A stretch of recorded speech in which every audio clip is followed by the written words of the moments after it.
Honorable Prime Minister of India, Shri Narendra Modi ji, the President of the Council of Ministers of Italy, Her Excellency Giorgia Meloni, Foreign Minister of India, Dr. Jaishankar, Ambassador Vinay Quattro, esteemed leaders, Excellencies and distinguished guests, a very, very warm welcome to the 8th Raisina Dialogue. This edition of the dialogue is special. It is the first dialogue in India's Amrit Kal, or Golden Age, an epoch marking the 25 years leading up to a century of India's independence.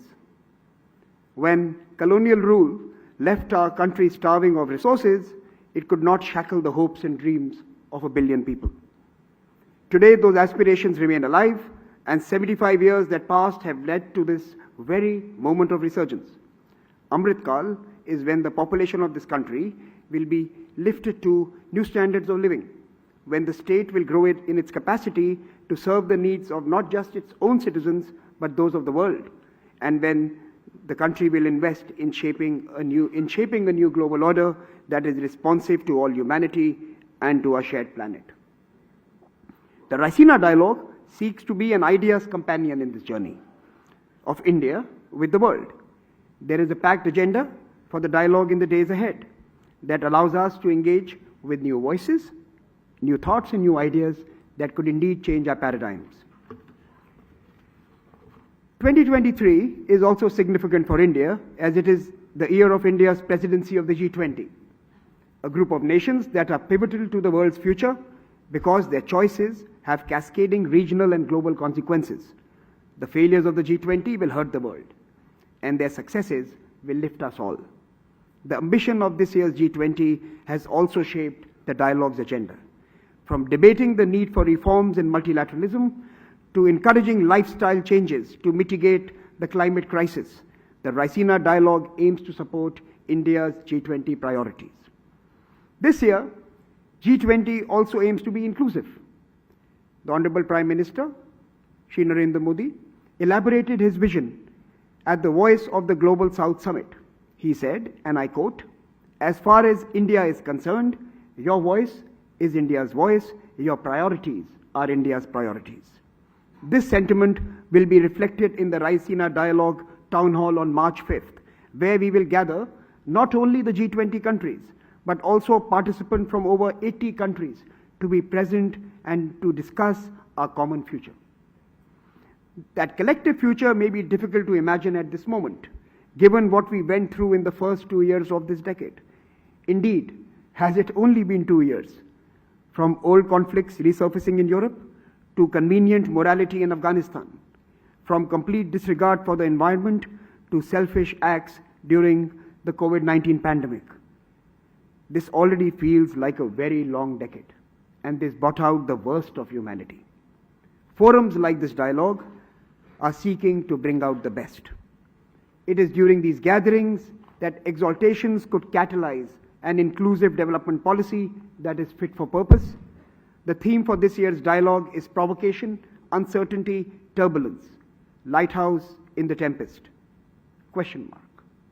Can all of us assembled here in New Delhi be a lighthouse in our own way? As the world is being battered by a perfect storm, multiple beacons are needed to illuminate the way. India seeks to be one of them and to inspire others to be the same. Last year, as we opened the dialogue, we made 2 promises to the Honorable Prime Minister. First, that as hosts, we would follow the sun to where the best and most plausible ideas await. And second, we committed to investing in building the next generation of global diplomats. This year, on February 18th, we launched Raisina at Sydney, alongside the editions we host in Delhi, Berlin, and Washington, D.C. This dialogue is now truly chasing the sun, seeking inspiration from across the globe. This October, the past October, we also inaugurated the Raisina Forum for the Future of Diplomacy. Hosted in New Delhi and Varanasi, it brought together diplomats from over 30 countries to rethink their official responsibilities and ethics. The world's diplomatic corps are now the first responders to everything, from health crisis to man-made and natural disasters.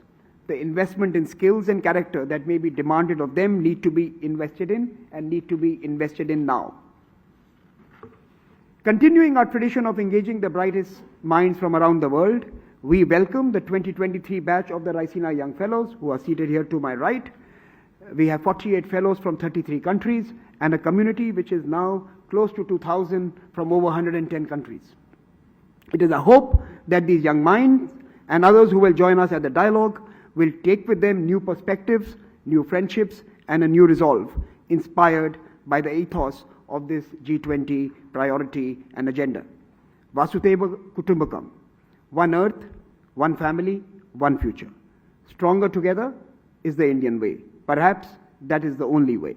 Welcome once again, and let the conversations begin. I thank you for gathering here.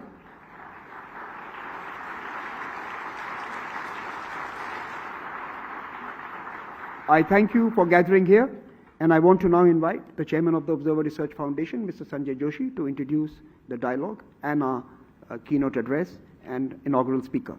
Mr. Sanjay Joshi, the mic is yours.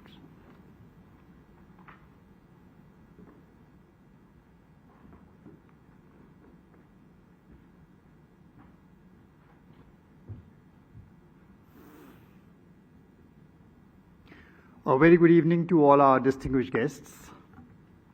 Honorable Prime Minister of India, Shri Narendra Modi ji, our guest of honor, Excellency Giorgia Meloni, Prime Minister of Italy, Honorable External Affairs Minister, our partners, the Ministry of External Affairs, Ministers, Admirals, Generals, this distinguished gathering assembled in this room for the 8th Raisina Dialogue.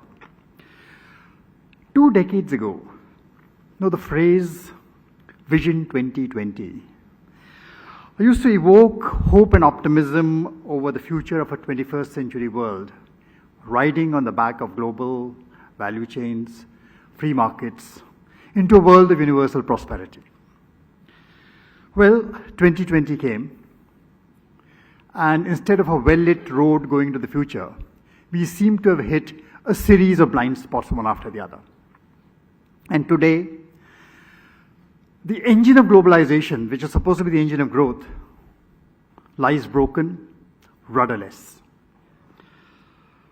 And as we assemble for the 8th edition of Raisina Dialogue, we are challenged responding to a world where multilateralism lies fatally wounded. Wounded in wars that spill into multiple domains that no Geneva Convention controls. Trade, global finance, energy, food, everything is a weapon. A hyper-connected world, hyperventilating on Twitter 24/7, where the pandemic of hate and anger spreads with greater virulence than COVID-19 ever did. Now, what rules of engagement do we now create for countries and people that seem to have no desire to talk to each other? Well, some argue that the answer lies in building gated communities of nations that grant membership based on the reliability of the cardholders. Minilateralism, we called it. Well, others think that the answer lies in running the world's financial affairs out of a global capital located perhaps in the Swiss resort town of Davos. Both are fatally flawed. The problems that confront us cannot be confined within these walled gates. There's a real world out there which will keep invading, shattering the carefully constructed narratives, the norms, the sanctions that prop up these virtual domains. And caught in between all this are nations, middle powers, beleaguered emerging economies that, given a choice, have no interest in engaging in geopolitical competition, much less playing ball with revisionist powers keen to overturn the existing global order. These nations bank upon global multilateral institutions to manage potential conflicts and smooth the impact of trade wars and great power rivalries. And yet, as the business of governance has got more complex, more complicated, more than ever, we need new rules for the road now. We need new rules of the road now because we no longer travel just as a community of nations. we have been joined by many new actors who can traverse these highways with far greater speed than the nations ever do. And these are tectonic events which are taking place, and the greater their magnitude, the weaker is becoming our capacity to respond to it. And mind you, this is only Act 1 of this play. Already we see technology move in to substitute agency-led order and norms by discrete, anonymized protocols for finance, trade, commerce, and communications. For good or for bad, it is difficult to tell today.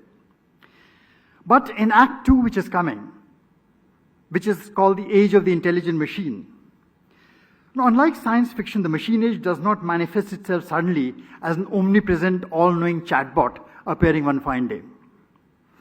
Instead, it is slipping in each day, camouflaged in a forest of cookies, protocols, self-learning algorithms, Kafkaesque structures, which fashioned by tech entrepreneurs, advertisers, agents, ordering and controlling the lives of the governing and the governed both. The question is how democratic or how intrusive these are going to be, and that is a question which is going to keep on haunting us.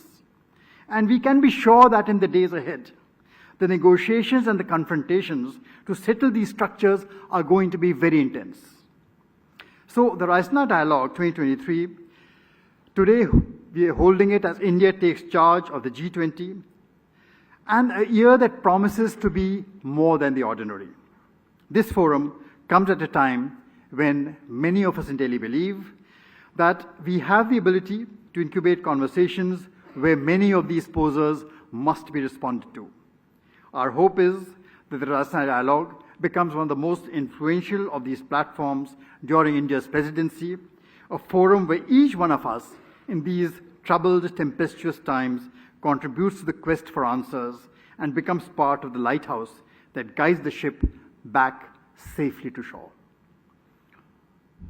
Thank you. And with that, I would like to invite Her Excellency Giorgia Meloni to deliver a keynote address. Over to you, ma'am.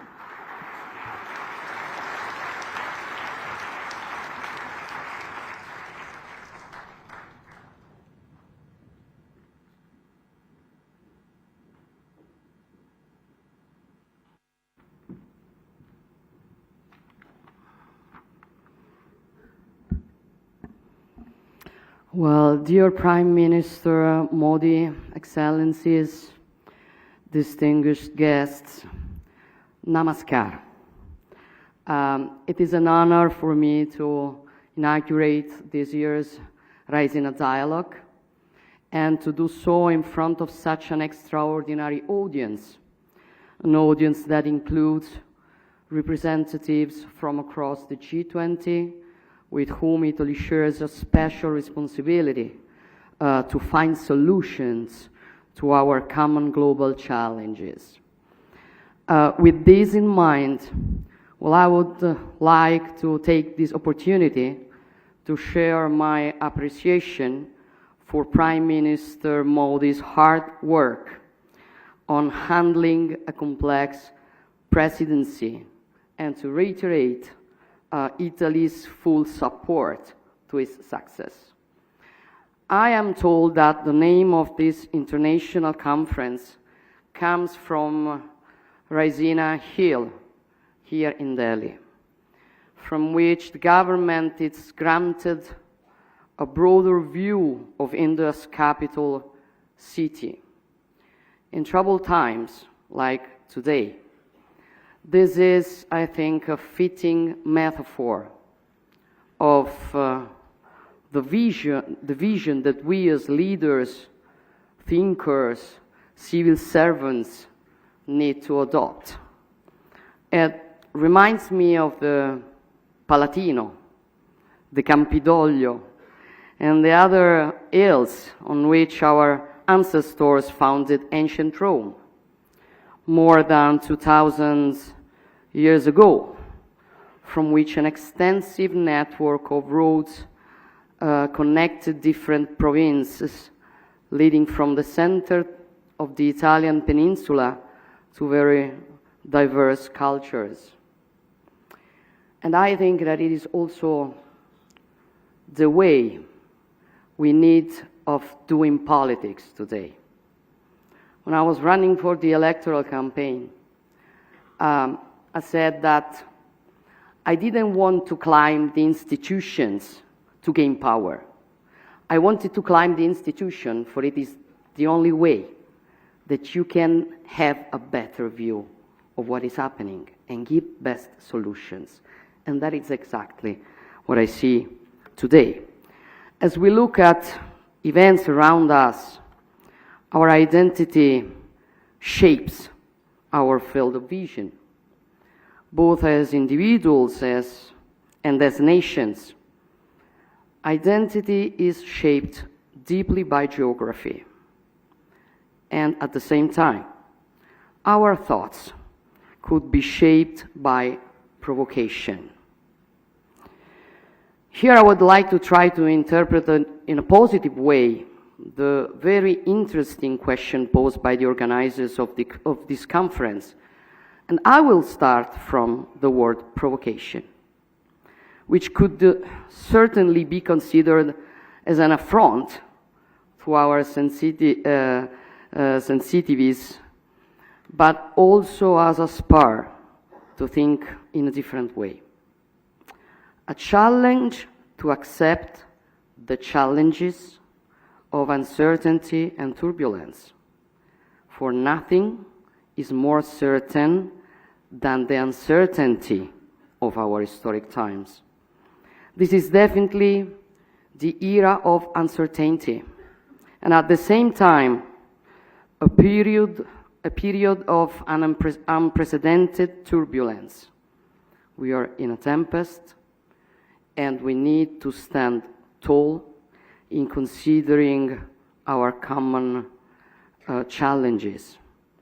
We need to stand on a hill to take a deep breath and see our lands and seas and their problems in a more enlightened way. We need a lighthouse in the storm.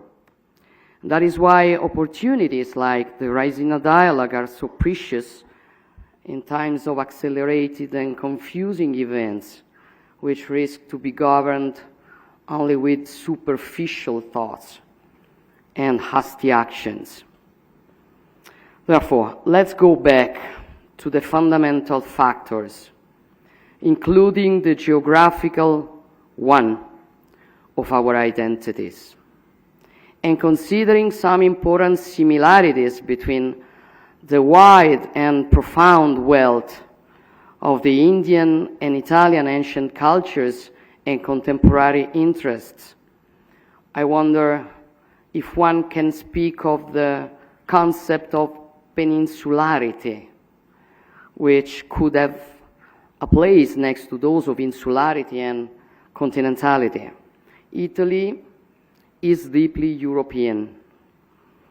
Our roots and history, they are European.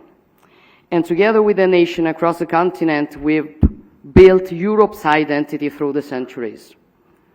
Yet all of Italy's long coastlines are bathed in the Mediterranean, the natural environment where the Judaic, Christian, and classic roots of Europe have developed. Geography has shaped our culture, our outward projection, and our growth as civilization. And much like India, the peninsular factor has given us a crucial resource, being both a continental and a maritime nation. A key advantage, making us natural platforms for trade, logistics, and the dissemination of culture and science. For centuries, our maritime flows have looked towards the south and to the rest of the Mediterranean, which remains our natural neighbor, and with whom we are continuing to build mutually beneficial relations. This is the spirit enshrined in our vision, also dubbed the Mattei Plan for the Mediterranean and for all the African continent, with its growing population, challenges, and opportunities. A vast region which has also the resources, starting with energy, which are so crucial for Europe, but which should, first of all, benefit the peoples who are the owners of these commodities. Our objectives are simple: ensuring prosperity, peace, and lasting friendship through collaboration on an equal footing. A collaboration aimed at providing tangible benefits for all, without predatory ambitions, without coercion, economic or otherwise. In these first few months of my tenure, I gave priority to developing equal partnership on common priorities such as energy, and Italy is working to be the bridge connecting the Eastern Mediterranean, Africa, and Europe. Producer countries should benefit from their resources for their own prosperity and stability. Green energy, hydrogen, and electricity will more and more be locally produced for their own citizens and for Europe. Much like the energy transition, the digital transition is also based on connectivity. Data are the energy of our digital societies, and they will flow from India to Europe across the Mediterranean and Italy. The Blue Raman project will link the Indo-Pacific to our European economies. In the past, the Alps at our north protected Italy, but they were also the area of connection to the rest of Europe. Likewise, the Mediterranean Sea was for centuries a sort of blind alley, the extreme appendix of the Atlantic Ocean. Human progress and ingenuity, however, made the impossible possible: a change in geography, a passage from the Mediterranean to the Indo-Pacific through the Suez Canal. Today, the Mediterranean is really the sea in the middle, the basin which stands between the two major maritime spaces of the globe, the Atlantic and the Indo-Pacific. Italy, with its peninsula, which lies in the very center of the Mediterranean Sea, continues to be in every way a fully integrated part of the Euro-Atlantic community and of the cultural and political West. But it is more and more projected towards the Indo-Pacific, regaining the history of our maritime republics and of Marco Polo, especially after the opening of the Suez Canal. The laws of physics, starting with the communicating vessels, are those of trade. The impact of such a shift are hard to exaggerate. 150 years later, as the Indo-Pacific has become a crucial center for gravity for the global economy, 40% of the EU's foreign trade passes through the South China Sea, and much more transits through the Indian Ocean. Our two regions are more interconnected than ever before. Together, we account for 70% of global trade, and the EU has become the biggest investor in the Indo-Pacific, which contributes to two-thirds of global economic growth. The world's oceans connect us. They are essential to global commerce and our way of life. Today, shipping makes up 90% of all international trade, and freedom of navigation is crucial for our economies. Global interconnection has enabled our economies to cooperate and flourish, but it comes at a cost, especially in times of turbulence within the international community. What happens in Europe affects the Indo-Pacific in ways it would not have in the past. And what happens in the Indo-Pacific has direct repercussions in Europe. This is not a surprise. This is not a black swan. It is rather a gray rhino we should have seen. And it is something we need to keep in mind as we move forward. This implies a new approach on how we work together. We need to see the world through progressive lens, to focus with the same level of attention on both long and short-term dynamics. We face a war of aggression which brings us back to the tragedies of the 20th century, but at the same time we need to have the necessary vision to be prepared for the challenges of the 21st century. The COVID-19 pandemic shook the foundation of international trade and mobility, exposed profound weaknesses in the resilience of global supply chains and in globalization as we knew it. They said we could solve every problem with free trade. We were going to have democracy and richness for everybody. It wasn't like that. And we have to face what we were wrong in.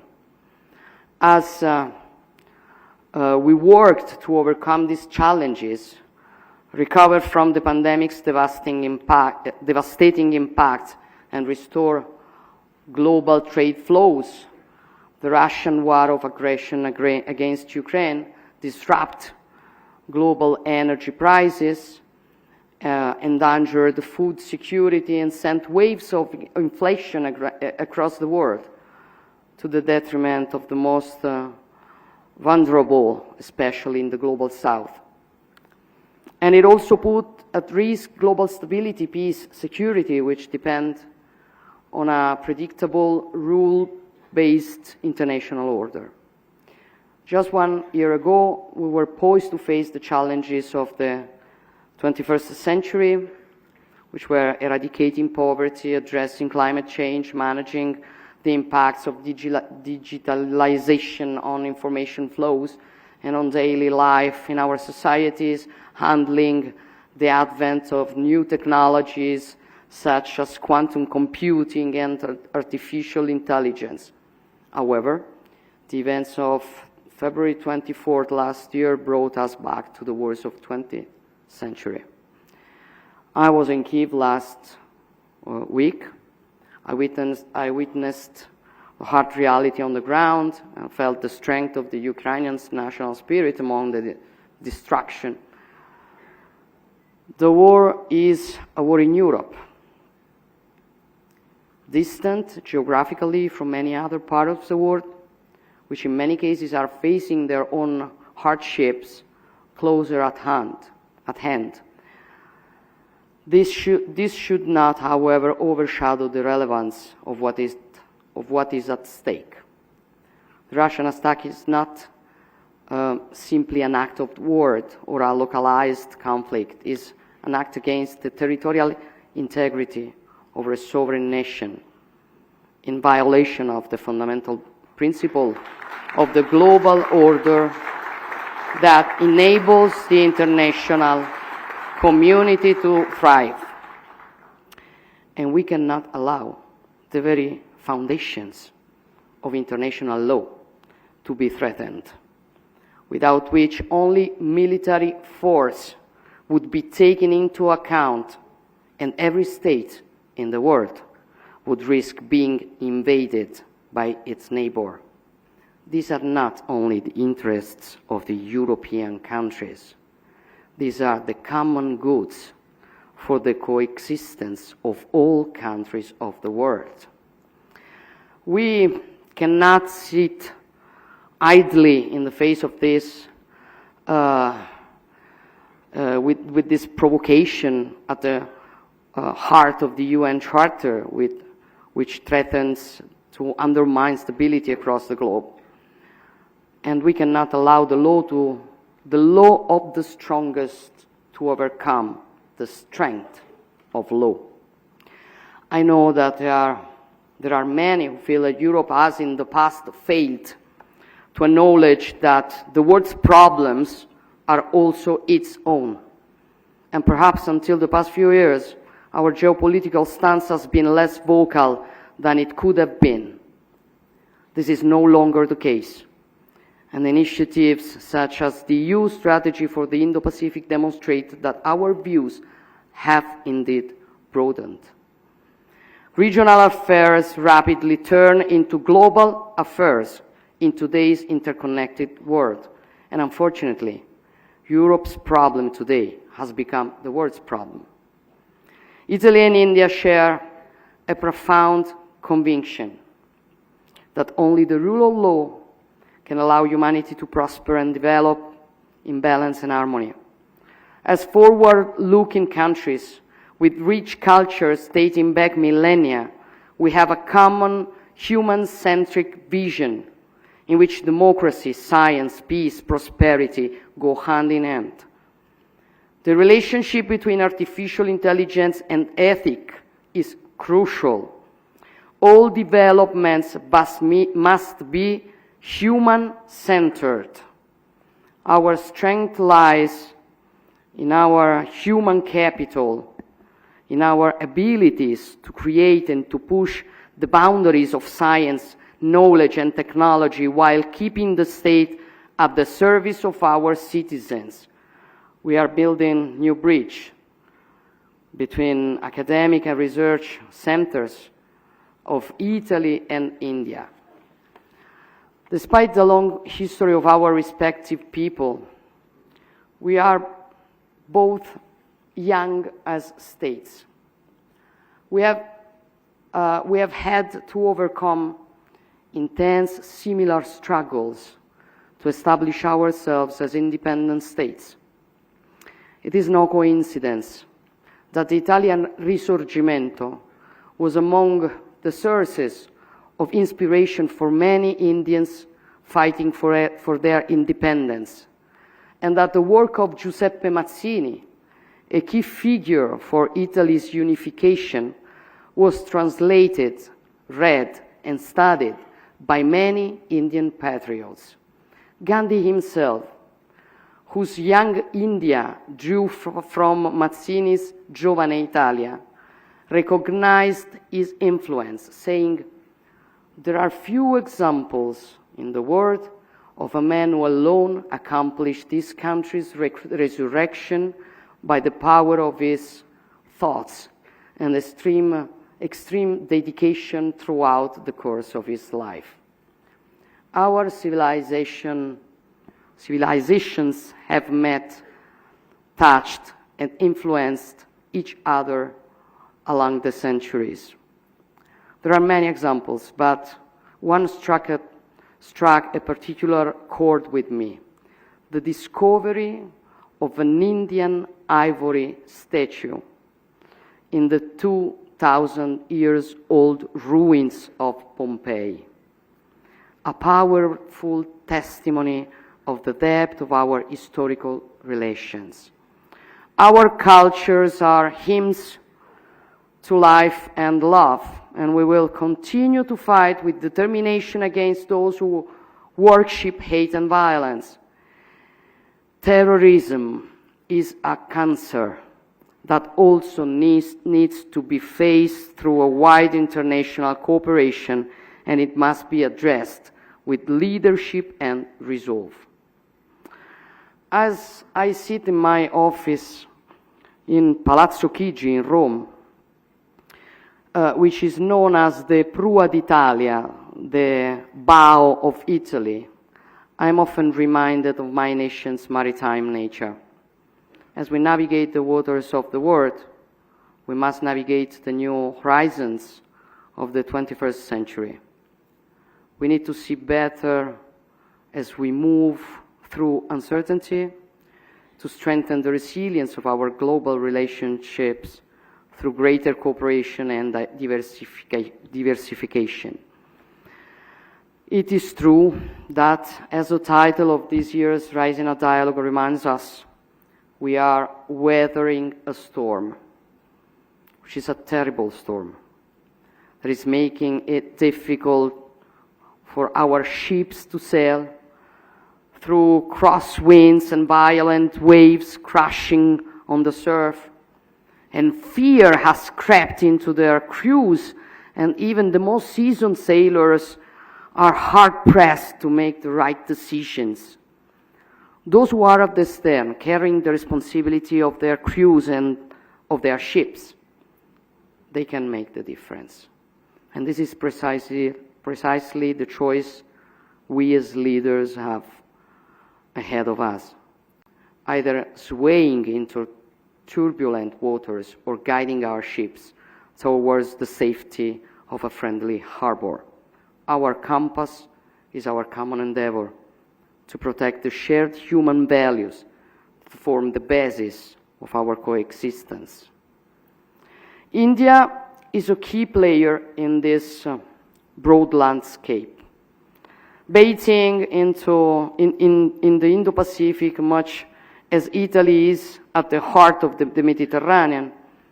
And our two countries have important contributions to make together. This is why Prime Minister Modi and I have just announced the scaling up of our bilateral relations to a strategic partnership.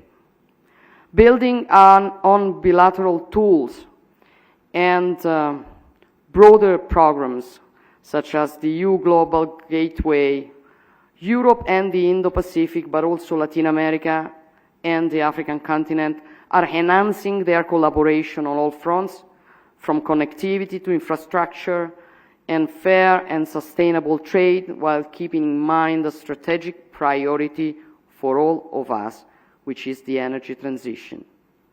And this will be a key element in the global fight against climate change, to which we all need to contribute with different tasks and responsibilities.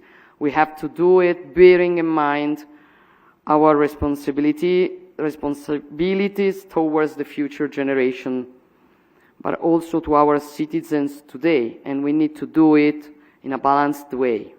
Each country has to do its part. Failing to do so,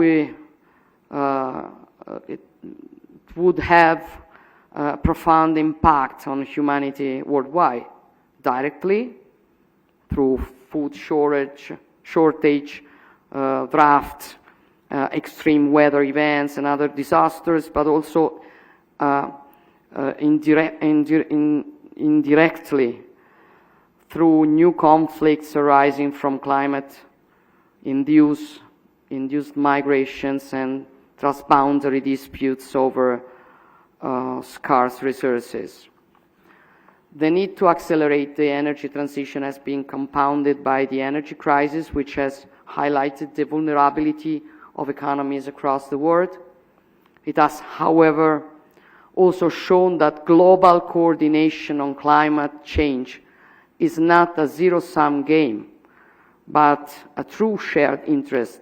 The same is true for technological development and dissemination, where Indian countries throughout the Indo-Pacific have a central role to play, given their highly skilled workforce, their resources, and their strategic position along the global value chains. Our ability to work together on renewable energy, green hydrogen, circularity, and the twin transition will determine our success. And it requires a functioning international order. And this is something that we, humans of the 21st century, cannot do without, and that we need to nurture and reaffirm at every turn. The governance of multilateral organization must be updated, but the cornerstones of multilateralism cannot be put in question, as they are also the cornerstones of peace and freedom. Let us not feed the false metaphor of a world divided, the West against the rest. The unshakable unity in the face of the growing threat to international peace and stability goes well beyond the Western interest. It is a common interest. And this is, I believe, a key message that could emerge from the Indian G20 presidency as well as from the Raisina Dialogue. A message of hope, a message of unity. Every nation can be a lighthouse. With the wealth and pride of its tradition and identity, which somebody would like to forget or hide or kick. But we are nothing without our roots, our rights, and the capability we have to recognize them. They depend from our tradition. And who wants to kick our tradition, our identity, wants to kick our rights. So it's an important struggle that we are facing all over the world. And I know that on this we do agree the same point of view.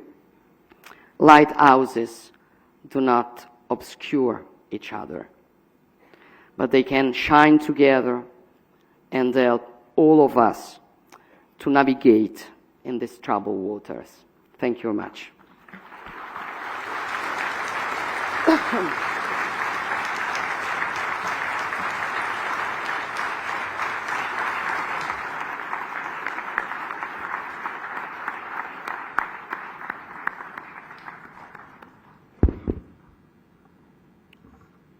Thank you for that inspirational speech. May I now request the Indian External Affairs Minister, Dr. S. Jaishankar, to propose a vote of thanks.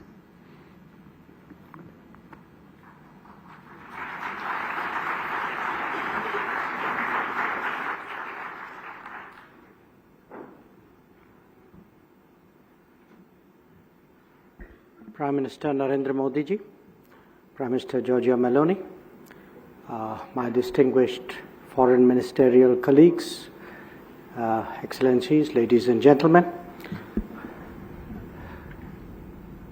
I think you have heard both from the keynote speaker and the two speakers before her about the state of the world. And that state of the world is captured obviously by the theme of this conference. But it's up to each one of us to see whether we put the focus on the tempest or the lighthouse.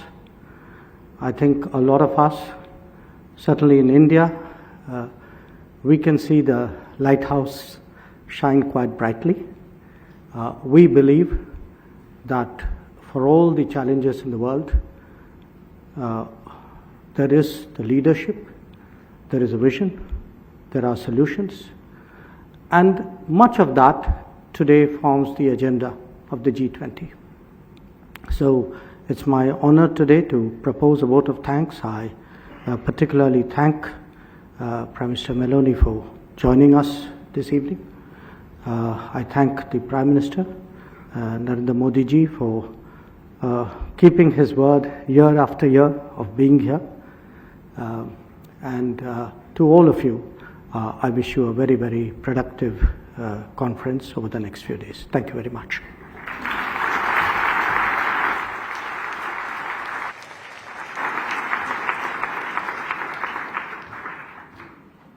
I will now request all of you to remain seated as the Honorable Prime Minister and the President of the Council of Ministers leave this room.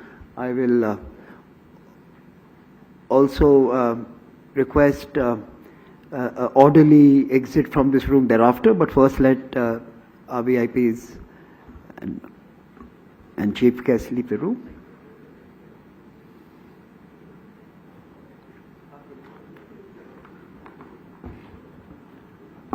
Thank you so much. If I could request everyone to please remain seated. Please